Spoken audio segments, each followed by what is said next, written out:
Good morning, everyone. I'm going to take a little spin up the highway and maybe go to a lake.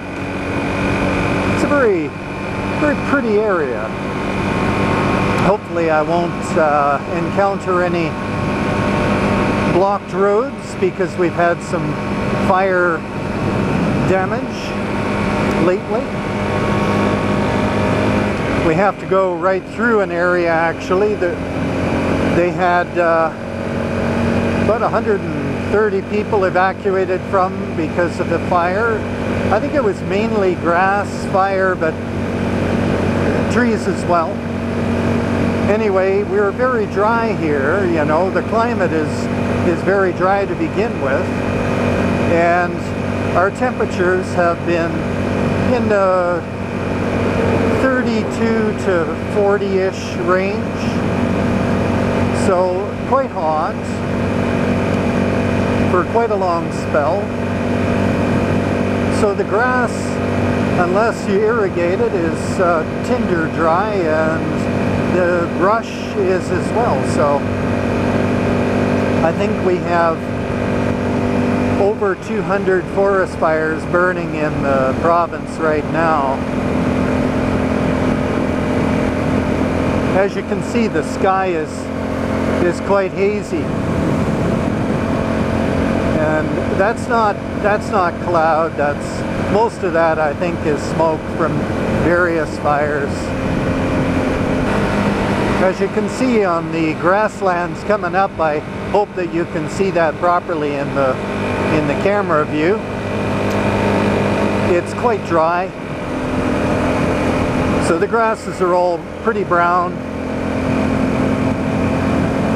and all it needs is a spark.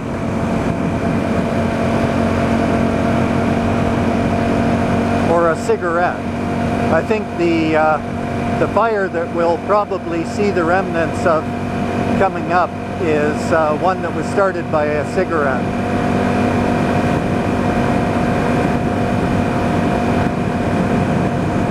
So if any of this grass catches fire, then it leads up the mountain, gets the trees going, and from there it just spreads from one treetop to the next, you know.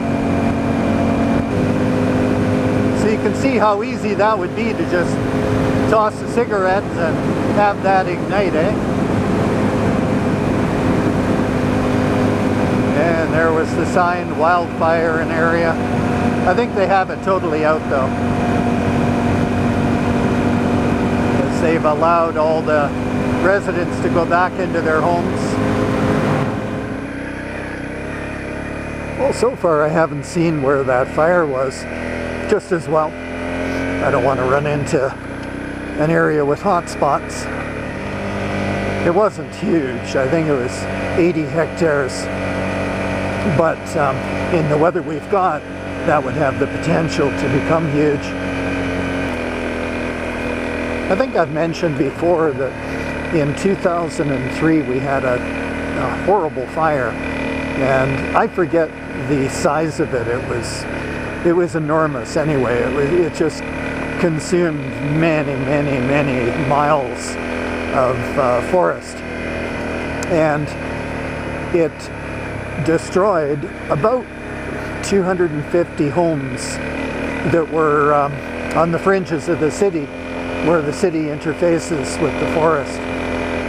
And so it was an extremely dangerous fire, a very tough one to fight, and there was an awful lot of damage. So a lot of the videos that I do, and you see these nice open views, and you'll see the charred stumps and stands of charred trees still standing. That's from that fire.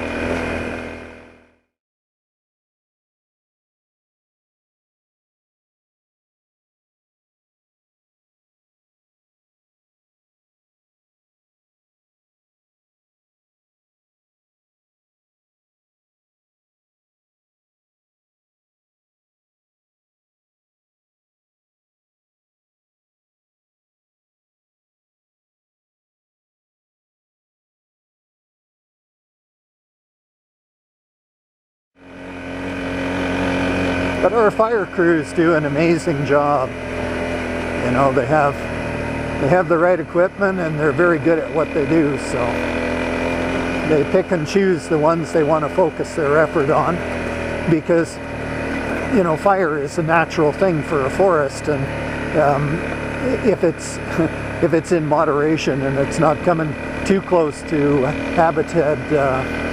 inhabited areas, then fire can be a good thing for the forest. You know, especially in some areas.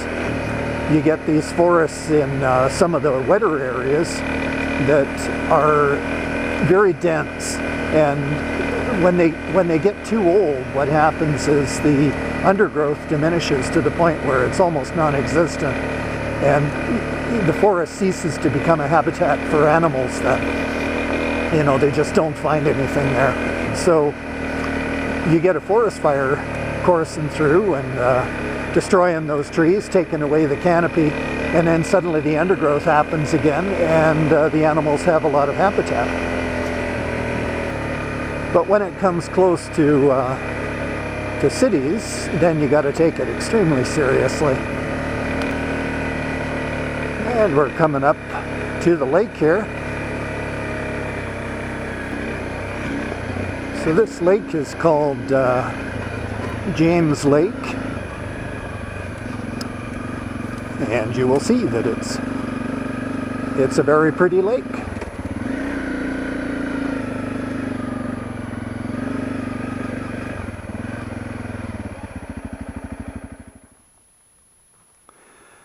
So this is James Lake. Everything looks different in different lighting. Right now we've got all that overcast haze, but when you see this in morning light, you know, with the blue sky that's just warm with the morning light, it looks gorgeous. Well, it looks gorgeous now. But the character changes so much with the time of day and the lighting.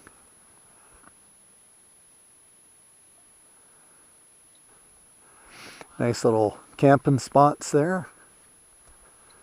As you can see, there's no one here.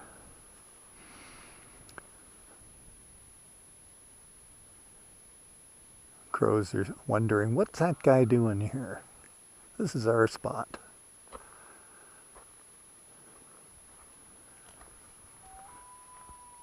Oh, do you hear that? That's a loon. Maybe he'll do it again. A loon has to be the most beautiful sound you'll hear out in the wild, in the lakes and by the rivers. Especially if you're just camping and, you know, right around nighttime or early morning, you'll hear them. I just wanted to stop here. That scene looks so nice to me. So, stopped, took a photograph. I just like the open grasslands and the mountain backdrop. To me, that's beautiful. Anyway, time to motor on home. So you folks, you have a great day, and ride safe and have some fun.